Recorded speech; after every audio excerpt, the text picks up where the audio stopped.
சலக்ஷண லக்ஷ்மண சந்நிதானம் கிம் கோபமூலம் மனுஜேந்திர புத்திர. இந்த கோபப்படலாமா கேட்ட உடனே அந்த சுக்ரீவன் அப்புறம் வரான். ஹனுமான் போய் வாஷ் பேசின்ல போய் ஃப்ரெஷ்ஷா வாட்டர் எல்லாம் போட்டு, சுக்ரீவா நீ போய் கேளணும்னு லக்ஷ்மணன் கிட்ட போய் க்ஷமாபணம் கேட்கிறேன், மன்னிச்சுடு. அப்போ சுக்ரீவன் எல்லாரையும் வெவ்வேறு திக்குல அனுப்புற, வெவ்வேறு டைரக்ஷன்ஸ்ல எல்லாத்துக்கும் சொல்றாரு, இந்த இடத்துக்கு போங்கோ, இது வெஸ்டர்ன் எக்ஸ்பிரஸ், அது ஹார்பர் லைன், இந்த இடத்துல வந்து இப்பதான் இன்னும் வந்து சீலிங் திறக்க போறா, கொஞ்சம் இது டீடூர் பண்ணு. ராமர் ஆச்சரியப்பட்டு போயிட்டார், என்னம்மா சொல்றப்பா நீ, வழி சூப்பரா இருக்கேப்பா, ஓலாவை விட பெரிய ஆளா இருக்கியே நீ. அந்த ஜிபிஎஸ்னு ஒரு மாமி இருப்போம் தெரியுமா, வைகுண்டலோக மணிமண்டப மார்கதாயி, இந்த ஜிபிஎஸ்ல ஒண்ணு அது ஒரு மாமியோடைய குரல் கேட்கும், கோ ஸ்ட்ரெயிட். ஏறக்குறைய நம்ம வைகுண்டத்துக்கும் அவளை கூட்டுன்னு போயிடணும்.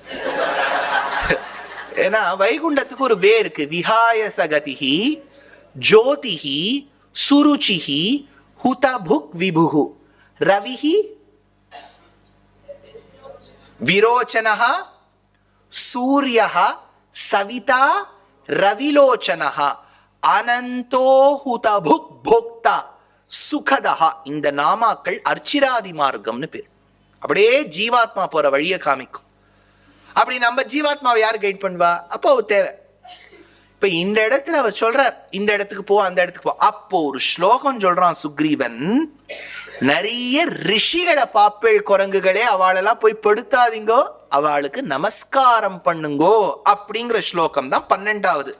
வந்தியாஸ்தே து தபசித்தா தபசா வீத கல்மஷாஹ பிரஷ்டவ்யா சாபி சீதாயாஹ பிரவிருத்திம் வினயான்விதைஹி. வினயத்தோட அந்த ரிஷிகளையும் முனிவர்களையும் அணுகுங்கள். அச்சா, இந்த குரங்கெல்லாம் போறது, வெவ்வேறு திக்குல போறது, எல்லாம் நிறைய விஷயம் இருக்கு. அந்த குரங்கு போன திக்குல எல்லாம் என்ன விஷயம் சொல்றேன் கேளுங்க. அதுல ஒரு ஸ்லோகம் வரும், நீங்க போய் கிஷ்கிந்தா காண்டத்துல பாருங்க. சக்கரவான் இதி பர்வதஹான்னு ஒண்ணு வரும். அதாவது வந்து நீ வெஸ்ட் பக்கமா போகும்போது குரங்குகளே நீங்க ஒரு மலையை பார்ப்பேன், சக்கரவான்னு பேரு. அந்த சக்கரவான்ல தான் விஸ்வகர்மா சுதர்சன சக்கரத்தை உண்டாக்கினார்னு ஒரு இடம் வரும், ராமாயணத்துல வரும்.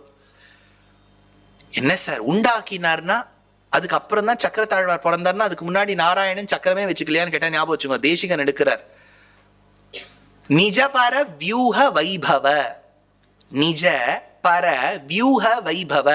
பெருமாளுக்கு எவ்வளவு அவதாரங்கள் இருக்கோ அந்த மாதிரி சக்கரத்தாழ்வாருக்கும் அவதாரங்கள் உண்டு. அதனால சக்கரத்தாழ்வாரோட ஒரு அவதாரத்தை விஸ்வகர்மா படைச்சார் சக்கரவான் பர்வதத்துல. அவர் சொல்லக்கூடிய ஐடென்டிபிகேஷன்லாம் பார்த்தா அது கிட்டத்தட்ட டர்க்கியா இருந்திருக்கணும். டர்க்கியில பல மலைகள்ல எல்லாம் அயன் ஓர் இருக்கும். இது சஹஸ்ராரம்னு பேர். அயன் நீடில்ஸை வச்சு 1000 மரங்கள் வச்சு பண்ணிருக்கணும் அந்த இடத்துல. இதுல நிறைய ராமாயணத்துல அவ்வளவு விஷயங்கள். ஒருத்தர் வந்து டிசர்டேஷன் பண்ணியிருக்கார், ராமாயணத்தில் இருக்கக்கூடிய பாட்டனி எவ்வளவு மூலிகைகள் அப்படிங்கறத வச்சு ஒரு சர்ச்சை பண்ணிருக்காரு. ரொம்ப அழகா இருக்கு அதெல்லாம் டிசர்டேஷன்லாம். சரி, இப்ப விஷயம் என்னன்னா, ஒரு இடமா போய் தேடின்னு இருக்கா. அப்பதான் சவுத்துக்கு வரா. அதுலயும் சூக்ஷ்மம் பாருங்க, கிளீனா வால்மீகி சொல்றார், தெற்குல தாமிரபரணி உற்பத்தமாக கூடிய இடத்துல சூரியன் உதிக்கும் கிரமத்தில் அகஸ்தியர் தவம் பண்ணிட்டு இருப்பார். அதுக்கு இந்த மலைக்கு, இன்னைக்கு அவர் சொன்ன மலைக்கு அகஸ்திய கூடம்னு பேர். நீங்க ஜிபிஎஸ்ல தேடுங்க, அங்கதான் தாமிரபரணி உற்பத்தமாறுது. பர்ஃபெக்டா லொகேஷன் கொடுத்திருக்கார். அதாவது ராமாயணம்ங்கிறது சத்தியம்ங்கிறது அதுதான். அப்படியே அகஸ்தியர் கூடம் தாமிரபரணி உற்பத்தமாறுது. காவேரியை பத்தி சொல்லியிருக்கார். ராமாயணம்ங்கிறது ஏதோ எப்படி லாஸ்ட் 200 இயர்ஸ்ல நம்ம இந்த விதேசிகள் பண்ண டேமேஜ் கொஞ்சம் நஞ்சம் இல்லை, அது கதைன்னுட்டா. சத்தியம் சத்தியம் புனசத்தியம். நான் எப்பவுமே நிறைய கதைக்கு போய் சொல்வேன், உபன்யாசம் சொல்லும் போது ஒரு விஷயம் சொல்வேன், ராமாயணத்தை வெறும் கதைன்னு நம்புறவா என் உபன்யாசத்துக்கு வராதிங்கன்னு சொல்லிடுவேன். ஐ டோன்ட் நீட் ஏதோ கதை, mythology. Don't do collateral damage to the civilization. If you're deficient in the knowledge and if you do not have the prowess to interpret, keep quiet. Damage பண்ணாதீங்க. அது கதைன்னு சொல்லி அதெல்லாம் நடக்கவே இல்லை சார். அதெல்லாம் எப்படி குரங்கு போய் பறக்குமா? கேட்கிறவரே அவர். மனிதன் இந்த மாதிரி எல்லாம் கேட்பானா கேள்வி? அதனால we should not cause இந்த டேமேஜ் அன்டூ பண்றதுக்கே எங்களுக்குலாம் எவ்வளவு ப்ராசஸ் டைம் ஆகுது தெரியுமோ. அவ பண்ண டேமேஜ். ராமாயணம் சத்தியம் சத்தியம் சத்தியம். அதுல அந்த அகஸ்தியர் கூடத்துல இருக்க தாமிரபரணி பத்திலாம் சொல்லிட்டு தெற்குக்கு போங்கிற இந்த குரங்கெல்லாம் பாவம் தேடி தேடி பார்க்கறது எல்லா ஊருக்கும் ரேணிகுண்டா குண்டூரு அங்க இங்கெல்லாம் போட்டு எங்க போனாலும் சீதை இல்லை. அப்புறம் தான் பாவம் ஹனுமான் வந்து தற்கொலை பண்ணிக்கலாமா, ஐயோ ராமன் இப்படி ஆஹா ஓஹோன்னு இருக்காரேன்னு சொல்லும் போது அந்த டியூ கோர்ஸ் அவர் பேசும்போது ஒரு விஷயம் சொல்றார். என்னன்னா அந்த ராமருக்காக ஜட்டாயு உயிரை கூட விட்டானே பாவம், அந்த சாக்ரிஃபைஸ் எல்லாம் வேஸ்டா போயிடுத்து அப்படின்னு நினைக்கும் போது அப்போ ஒரு கழுகு எட்டி பார்க்கறது. இது சம்பாதி. நீங்கள்லாம் நாராயணியத்துல தான் கெட்டிக்காராளாச்சே. தத்வாதாத் கர்ணனோத்யத் கரு துரு ஜவ சம்பாதி சம்பாதி வாக்கிய அப்படின்னு பட்டத்திரியர் எடுக்கிறார். 35வது தசகம் இது. சம்பாத்தி இதை கேட்டுட்டு அது சொல்றது, ஐயோ ஜட்டாயு போயிட்டானா, அது ஒரே ரிலேட்டட் ஜட்டாயுக்கு, அது பிரதர்.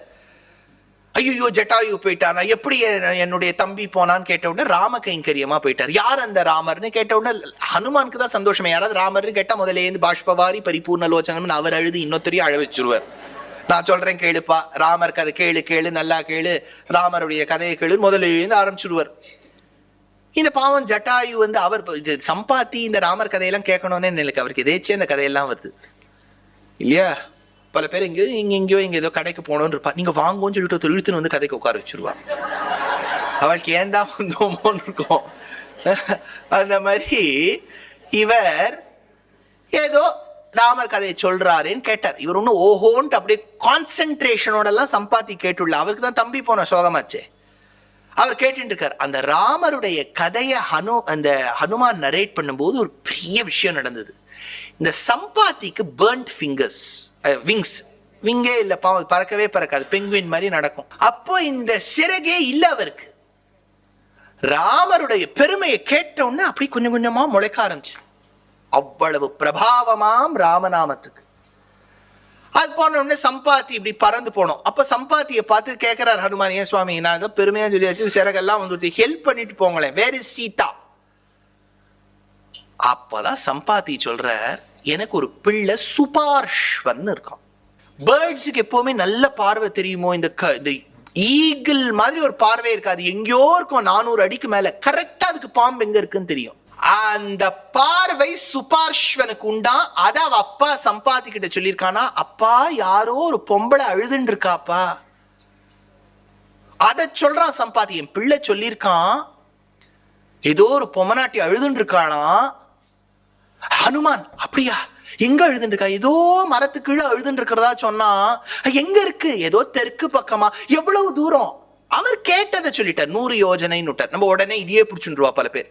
1 யோஜனைங்கிறது 8 மைல், 100 யோஜனை என்பது 800 மைல். 800 மைலில் லங்கை இல்லை, அந்த லங்கையே வேற, அது குமரிகண்டத்தில் எங்கோ அண்டார்டிகா கிட்ட.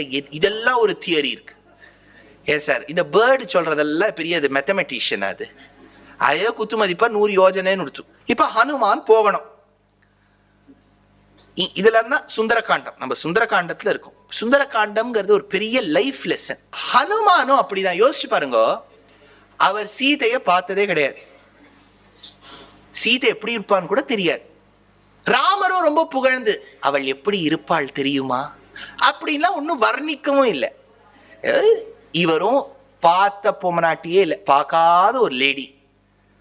அவளை தேடிண்டு ஒரு ஃபாரின் கண்ட்ரிக்கு எப்படி போக போறோம் தெரியாம பார்த்துட்டு வந்தார்னா, இவர் என்ன ஒரு ப்ராஜெக்ட் மேனேஜர் இருக்கணும்ல, எப்படி பிளான் பண்ணிருக்கணும். நானான புள்ளெல்லாம் பார்த்துட்டு திரும்பி வர வழியில ஒரு 4 நாள் ஹோட்டல்ல இருந்துட்டு வந்திருப்பேன். போங்க நான் இவருக்கு உட்காந்து பொண்டாட்டியை தேட போய், இவருக்கு சாமர்த்தியம் இல்லை கூட வச்சுக்கிறதுக்கு, நான் போய் தேடிட்டு தொலைச்சுட்டு நிக்கிறது இது அப்படின்னு சொல்லிட்டு நான் போனார். பார்த்தார், இந்த மாதிரி சாமர்த்தியம் யாருக்காவது இருக்குமோ? ஐயோ ஹனுமான்ல சான்ஸே இல்லை. ராமாயணத்துல அவர் தான் ஹீரோ. என்ன கேட்டா அவர் கிளம்பி போனார். அதை நீங்க சுந்தரகாண்டத்துல நிறைய கேட்டிருப்பேன். அதுக்குள்ளெல்லாம் நான் டீட்டெயிலா போல, ஏன்னா நான் சொல்லிட்டேன் 24,000 ஸ்லோகத்தை சுருக்கி சொல்ல முடியாது. தேசிகன் ஒரே சூர்ணிக்கையில் எடுத்துட்டார். எனக்குலாம் இங்க தேசிகன் வந்து அப்படியே ரெடிமேட் ஃபுட்டா கொடுத்துட்டார். ஒரே சூர்ணிகை தான். அபார பாராவார பரிகா பரிவிருத்த பரபுர பரசுத தவதகன ஜவன பவன பவ கபிவர பரிஷ்வங்க பாவித சர்வஸ்வதான ஒரே லைன்ல முடிச்சுட்டார். போனார், நெருப்பை வச்சுட்டார், சீதையை பார்த்தார், கனையாழியை கொடுத்தார், வந்துட்டார். என்ன சொல்ற, ரொம்ப சுந்தரகாண்டம் எங்களுக்கு பிடிக்கும், இவ்வளவு சீக்கிரம் ஓட்டிட்டேன்னா எப்படி? ஒரு விஷயம் நான் உங்களுக்கு சொல்றேன், இது எங்க ஆச்சாரியன் எனக்கு சொன்னது, கேட்காத விஷயம். நீங்க ஆழ்வார்கள்னு கேள்விப்பட்டிருக்கீங்களா எங்கேயாவது? Very good sir. ஆழ்வார்கள்ல எங்க ஆண்டாளுடைய அப்பாவை கேள்விப்பட்டிருக்கீங்களா? அவ பி ஆண்டாள், தெரியும் இல்லையா? பெரிய ஆழ்வார். சார் இது நாங்கெல்லாம் பெரிய ஆழ்வாருக்கே டவுட்னா கிளியர் பண்ணுவோம். பெரியாழ்வார் ஒரு பிரபந்தம் பாடியிருக்கார், பெரியாழ்வார் திருமொழி அப்படின்னு பேர். அதுல ஃபுல்லா கிருஷ்ணர் தான். தொடர இடத்துல கிருஷ்ணர் வாய் தேய்ச்சார், பல் தேய்ச்சார், நாக்க வழிச்சார், கொப்பளிச்சார், தவழ்ந்தார், ஆடினார், பாடினார், இதெல்லாம். நட்ட நடுப்புற ஒரே ஒரு இடத்துல ராமாயணம் வந்துடும். ஒரே ஒரு திருமொழி, பெரியாழ்வார் திருமொழியில மட்டும் ஒரே ஒரு இடத்துல ராமாயணம். எல்லாம் கிருஷ்ணர். என்னாதன் தேவிக்கு இன்ன பூ ஈயாதாள் தன்னாதன் காணவே தன் பூ மரத்து, எல்லாம் கிருஷ்ணர் தான். தொடர்றதெல்லாம் கிருஷ்ணர். காக்கை சிறகினிலே நந்தலால, காக்காவை பார்த்தா கூட பாரதியாருக்கு கிருஷ்ணர் தான் தோன்றது. உந்தன் கரிய நிறம் தோன்றுதட நந்தலால காக்கை சிறகினிலே. பெரியாழ்வாருக்கு எல்லாம் கிருஷ்ணர் தான். ஆனா நடுவில் ராமரை தொட்டுட்டார், ஊர்கா மாதிரி. ஒரு அழகான திருமொழி அது. அது எந்த திருமொழினா, ஹனுமான் சீதை கிட்ட அடையாளம் சொல்ற. சித்திரகூட திருப்ப சிறுக்காக்கை முலை தீண்ட, அழகான பாசுரங்கள் அது. அவர் சொல்லுவார். இப்போ இதுல ஒரு பெரிய டிபேட். நான் சொல்ற பிரிமைஸ் உங்களுக்கு புரியுறதா? நீங்க கவனமா கேட்டாதான் புரியும். இப்போ ஒரு திருமொழி, அதுல எந்த திருமொழினா ஹனுமான் சீதை கிட்ட அடையாளம் சொல்ற. புரியுதா? அதாவது நான் ராமர் கிட்டேந்து வந்திருக்கேன் அப்படிங்கிறதுக்கு அடையாளம் சொல்லணுமே, ஆதார் கார்டு காமிக்கணுமே. இல்ல நான் ராமருடைய தூதுவன் அடையாளம் காமிக்கணும், அதுக்கு அவர் சொல்றார். அதுல ஹனுமான் சொல்ற மாதிரி ஒரு பாசுரம், சித்திரகூட திருப்ப சிறுகாக்கை முலை தீண்ட. சித்திரக்கூடத்துல நீங்க 2 பேரும் இருக்கும்போது ஒரு காக்கா உன் மார்ப அழகால குத்தும் போது, ரத்தம் பீரிட்டு கொண்டு வரும்போது ராமர் தர்பையை எடுத்து அதை ஐஷீக முறையாக தர்பாஸ்திரத்தை சொல்லி பிரம்மாஸ்திரமாக்கி அந்த காக்காவின் அதன் கண்ணை அறுத்ததுமோர் அடையாளம். ஒரு கண்ணை எடுத்துட்டார். இது நீங்க கேள்விப்பட்டிருக்கீங்களா? அதான். இது யார் சொல்றா? இப்போ ஹனுமான் சீதையை பார்த்து சொல்றார். ஆனா இப்ப நீங்க யாராவது அப்ஜெக்ட் பண்ணணும். அப்ஜெக்ட் பண்ணுங்க. அப்ஜெக்ட். என்ன மாமி பிடிச்சிட்டா பாருங்க பாயிண்ட். சீதை தானே ராமர் கிட்ட சொன்னா, சீதை தானே ஹனுமான் கிட்ட சொன்னா. அதாவது இந்த மாதிரி நடந்தது. எப்படி ஆழ்வார் ஹனுமான் சீதை கிட்ட சொல்ற மாதிரி எடுத்தார்? நான் சொல்றது உங்களுக்கு புரியுறதோ? அது ஏதோ சார் பாவம் எடுத்துட்டார் சார், அவரெல்லாம் போட்டு நீங்க எதுக்கு சார் ஏதோ பை மிஸ்டேக் சொல்லிட்டார் சார் அவர். அப்படிலாம் ஆழ்வார்கள்லாம் மிஸ்டேக் பண்ண மாட்டான். அதுக்கு இன்னொருத்த ரொம்ப சாமர்த்தியமா என்ன சொல்லிடுவா, நமக்கு இது ஒரு ரெடிமேட் ஆன்சர் இருக்கும். அது இந்த சதுர்யுகத்தில் நடந்த கதையல்ல, ஒரு வேற சதுர்யுகத்தில் நடந்த கதை.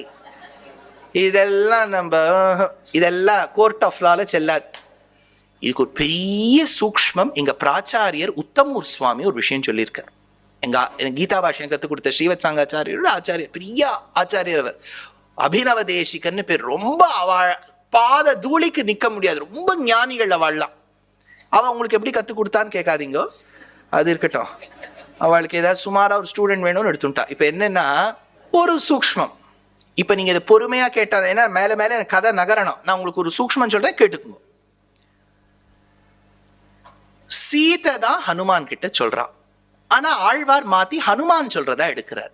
ஏன்னா சுந்தர காண்டத்துல ஒரு விஷயம் இருக்கு. நான் 2-3 ஸ்லோகம் படிக்கிறேன், கேட்டுக்குங்க. இது உங்களுக்கு எல்லாம் எங்கேயாவது ஒரு பெரிய டிபேட் எல்லாம் போனா உதவும். ததோ மாம்ச சமாயுக்தோ வாயசஹ பர்யதுண்டயத் தம் அஹம் லோஷ்டம் உத்தம்ய வாரயாமி ஸ்ம வாயசம் தாரயன் ச மாம் காகஹ தத்ர ஏவ பரிலீயதே நச அபி உபரமன் மாசாத் பக்ஷ அர்த்தி பலி போஜனஹ. இதெல்லாம் ஸ்லோகம் சுந்தரகாண்டத்துல வருது. இதெல்லாம் சீதை சொல்றா. ஆனா இந்த ஸ்லோகங்கள்ல ஒரு சூக்ஷ்மம் இருக்கு. சீதை ஹனுமான் கிட்ட சொல்றா, நீ போய் ராமர் கிட்ட சொல்லு. ஹனுமான், நீ போய் ராமர் கிட்ட சொல்லு. என்னன்னு சொல்லணும்? ராமா, நான் சொல்றது அப்படியே அந்த ஸ்லோகத்தோட டிரான்ஸ்லேஷன். ராமா, உனக்கு ஞாபகம் இருக்கா, நீயும் நானும் சித்திரக்கூட்டத்துல இருக்கும்போது ஒரு நாள் நான் சாட்டுட்டு நீயும் சாட்டுட்டு உன் தலையை என் கால் மடி மேல வச்சுட்டு படுத்திருந்தியே, சுகசுப்த பரந்தப ஸ்ரீமான், நீ கூட அழகா இருந்தியே ராமா. படுத்துட்டு இருக்கும்போது ஒரு காக்கா வந்து என்ன அழகால மார்பில கொத்திட்டு ஞாபகம் இருக்கா ராமா அப்படின்னு போய் சொல்லு ஹனுமான் அப்படின்னு அவ சொல்றான். இதுதான். இதுல இருந்து என்ன தெரிய வருதுன்னா, இவ இப்ப சொல்றா பாருங்க இந்த விஷயம், இது ராமருக்கும் சீதைக்கும் மட்டும் தெரிஞ்ச சம்பவம். ஏன்னா அதனால தானே சொல்றா, ராமர் கிட்ட போய் சொல்லு, ராமா உனக்கு ஞாபகம் இருக்கா அப்படின்னு அவர்கிட்ட பேசுற மாதிரி டைலாக இவர்கிட்ட கொடுக்குறா. இதெல்லாம் சொல்லிட்டு 4வது ஸ்லோகம் ஒரு ஸ்லோகம் சொல்றா சீதை. அப்பதான் உனக்கு தெரியுமே ஹனுமான், ஹனுமானை பார்த்து சொல்றா சீதை, அப்பதான் உனக்கு தெரியுமே, அதான் அந்த காக்கா வந்தது, அதுதான் ராமர் வந்து புல்ல எடுத்தார், அது ஓடித்து, அது கண்ணு போயிடுத்துன்னு தான் உனக்கு தெரியுமே ஹனுமான். முதல்ல சொன்ன ஸ்லோகங்கள் ராமரை பார்த்து, அப்புறம் ஹனுமானை பார்த்து, அதான் உனக்கு தெரியுமே ஹனுமான், அதுக்கு கண்ணு போயிடுத்து. அப்படின்னா காக்காக்கு கண்ணு போச்சு ராமராலேங்கிறது ஏற்கனவே உலகத்துக்கு தெரிஞ்சிருந்தது. அது அழகால கொத்தித்து சீதைய அதனாலதான் அடிச்சாருங்கிறது ராமருக்கும் சீதைக்கும் மட்டும்தான் தெரிஞ்சிருந்தது. அந்த உலகத்துக்கு தெரிஞ்ச விஷயத்தை ஆழ்வார் ஹனுமான் வாயிலாக சீதைக்கு சொல்ல வச்சுட்டார்.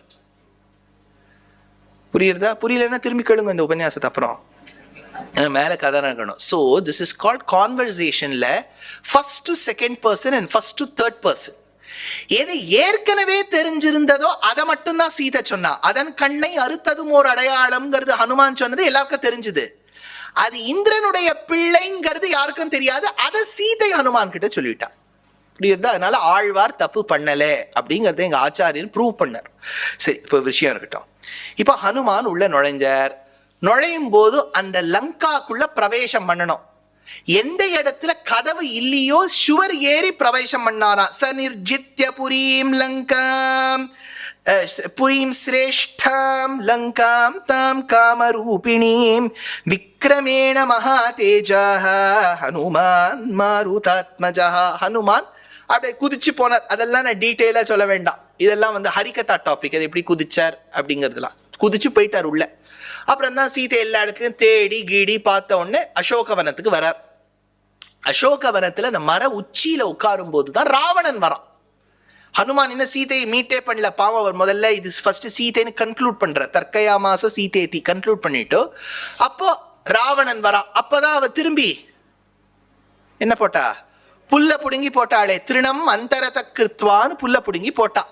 அப்ப ராவணனை கண்ணாப்பினான், சீதையும் திட்டுறா. ராவணனும் எதுக்க சொல்லி பாரு, if you don't marry me in 1.5 months I will cook you for my பிரேக்ஃபாஸ்ட்னு சொல்லிட்டான். ஸ்லோகமே இருக்கு, நான் உன்னை சமைச்சு சாப்பிட்டுருவேன்னுட்டான். என்ன சார் அவர் பிராமணராஜே நான்வெஜ் சாப்பிடுவாரான்னு கேட்டா அவர் வேற விதமான பிராமண சாப்பிட்டுருப்பார். சரி, இப்ப என்னன்னா மிரட்டிட்டு போயிட்டான். சீதைக்கு ஒரே துக்கம், என்ன சார் இது, யார் யாரோ இவன்லாம் வந்து என்ன மிரட்டுறான் சார். இன்னும் ராமர் கிட்டே ஒரு மெசேஜ் கூட வரல, ஒரு ஆள் வரல, நம்ம தற்கொலை பண்ணிக்கலாம் அப்படின்னு சீதை ஒரு புலம்பரா.